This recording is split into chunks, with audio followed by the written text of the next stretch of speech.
What is going on, everyone? It is Angry Gamer Online, and today I have a comparison between the Dubsta 6x6 and the Liberator. You will remember a few weeks ago I did a comparison between the Liberator and the Sand King SWB, so I thought today it was the turn of the Dubsta 6x6, because the Sand King and the Dubsta are two very similar cars. Okay, the Dubsta has 6 wheels, but they're the big cars in the game. So firstly, I just want to say the Dubsta can seat 6 people, the Liberator only 2. But onto our first test, which one is fastest on the runway? So yeah, we're going to use an impromptu race to start as always, just so we get a fair start. And immediately the Liberator did get off to a lead, but the acceleration of the Dubsta 6x6 was too much, and it did begin to pull away. I think because it's so much lighter than the monster truck and has a much higher power to weight ratio, it was able to pull away nicely and has a much higher top speed, so was able to continue pulling away. And then as we see, we just drift off and stop right there, and then the monster truck does that also. And now we want to see which one is faster in a drag race off-road. As you can see, the Liberator takes an early lead. The Liberator really has much better grip, much better traction off the line, and thanks to their much bigger wheels. And however, the Dubsta is able to eventually get its power down, and with its higher power to weight ratio, it is eventually able to pull its way past and win this drag race as well. And then nearly go into the water, and then narrowly avoid them rocks, and then hit one, and then end up on its side. But yeah, the Dubsta wins that one. Now we go back to our good old-fashioned pushing war. We've done this many a time. And first off, the Liberator isn't even pushing, the Dubsta can't even move it, and we just see a load of purple tyre smoke coming out of the back of the Dubsta, but really it has no chance of moving the Liberator at all, even with all 6 wheels.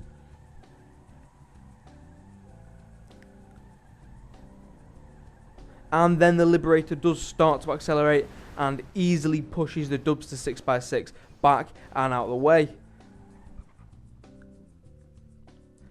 Now obviously a very important test indeed for an off-road car. Which one can drive up Chiliad? We are not going up a track, we are going straight up the side, just to make it a little bit more difficult for both these cars. Both of these cars have got good attributes and characteristics really going for them. The Liberator has such massive wheels that it should be able to get that grip, and the Dubsta 6x6 not having small wheels, but it has got 6 wheels, 6-wheel drive. Now that is going to be the Dubsta's biggest advantage.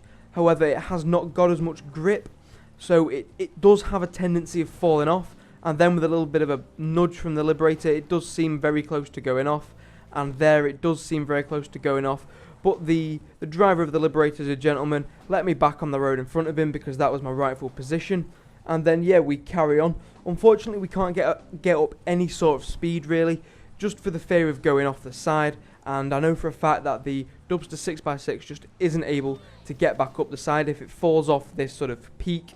And then we see the Liberator come flying over and rolling over. Now that's not an issue for him because he can drive back up any side. The Liberator can go practically up vertical terrain. However, it does struggle going up anywhere at any real speed.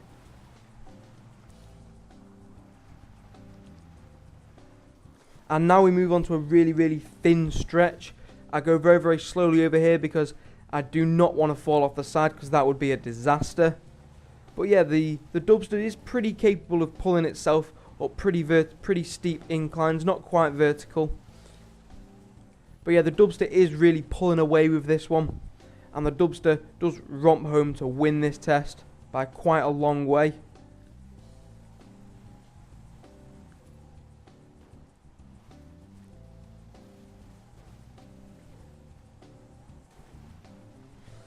And as you can see, the Dubsta is nearing the finish line. It is pulling itself up very nicely indeed. And the test is to get to the little viewing area right at the summit. And unfortunately there we do crash into a rock, I think, and the bonnet does fall off. But yeah, we've got to then make our way up these little steps. So unfortunately I do overshoot the corner, but I do manage to turn around and get myself up there in the end. And now it is a waiting game, waiting for the Liberator to come flying in.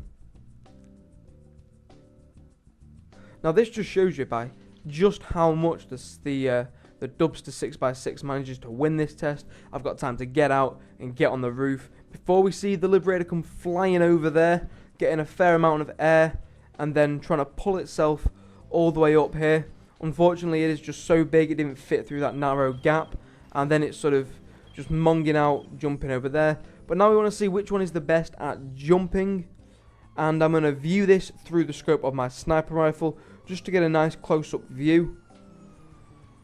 And there we see the Liberator come flying over and barely clears it and then crashes right onto the floor right there.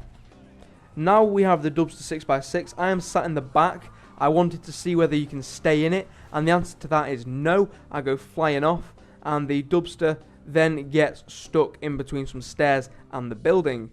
Now, to conclude, I would say that the Liberator is definitely more fun off-road. As you can see here, it's stuck in a train, and it is so much more fun just bouncing around and whatnot.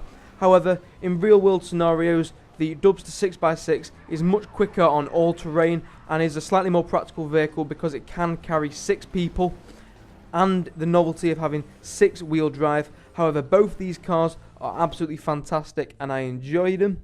But yeah, I've been Angry Gamer Online. I hope you have enjoyed this video. If you did, please show some support and like the video, or subscribe for more GTA, Watch Dogs, Call of Duty Ghosts, Trials content. And yeah, I'll see you in a bit.